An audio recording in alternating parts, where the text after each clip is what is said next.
ruled today that Michael Stone's attack at Parliament buildings 2 years ago was an attempt to kill. The loyalist was found guilty of trying to murder the Sinn Féin leaders Gerry Adams and Martin McGuinness and guilty of possessing explosives and causing criminal damage. He faces spending the rest of his life in prison when the sentence is passed. Our Home Affairs correspondent Vincent Kearney was at Belfast Crown Court. Security guards stopped Michael Stone at the doors to Parliament buildings just yards from the Assembly chamber. He was carrying an imitation gun and a variety of weapons, including homemade bombs, 3 knives and an axe.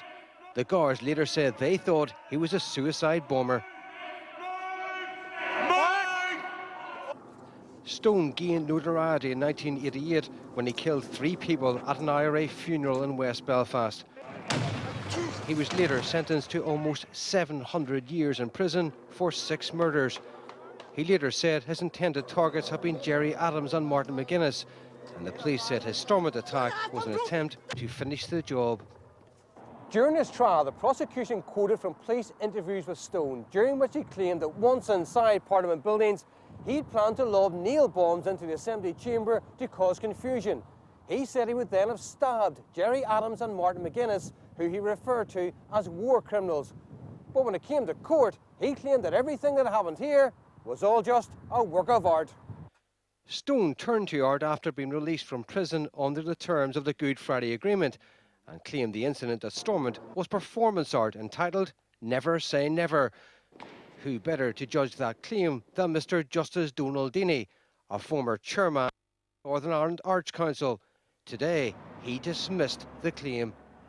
The judge pointed out that during his police interviews, Michael Stone repeatedly said he'd planned to assassinate Gerry Adams and Martin McGuinness for what he called past crimes against the people of Ulster. He said that extreme hostility was consistent with an intention to murder the Sinn Féin leaders, and not with his later claim that he was simply engaged in an act of performance art. Praising the bravery of the guards who stopped Michael Stone and then dragged him outside, the judge rejected claims that the weapons he was carrying were merely artistic props, pointing out that 7 of the 8 homemade explosives were found to be viable devices that were capable of killing. And they said the fact that Stone had worn a flak jacket suggested he expected to meet resistance while trying to carry out the attack.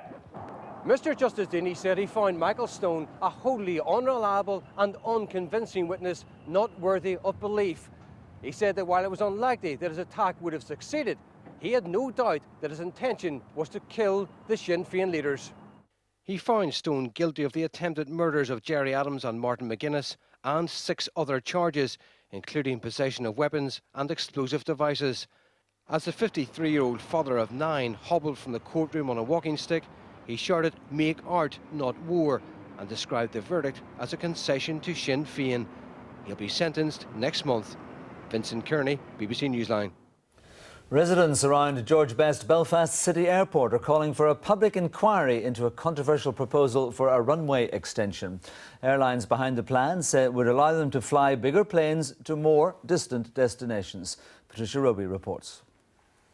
This is what the new runway will look like. The application proposes it is extended 590 metres in the direction of Belfast Lough.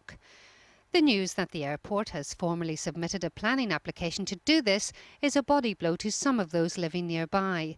The Belfast City Airport Watch Group was set up, they say, to monitor and try to mitigate the air traffic flying in and out of the airport, which impacts on their lives. They want the Environment Minister to hold a public inquiry into the proposal. Sammy Wilson really needs to come now and say, look, enough is enough. How much more are these people expected to take?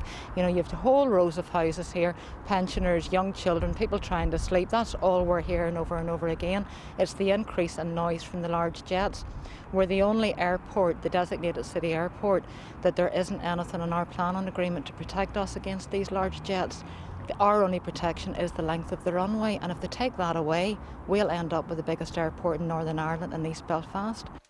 The current planning agreement restricts operating hours at the airport to 6:30 a.m. to 9:30 p.m. each day, while the total number of flights are capped at 48,000 a year.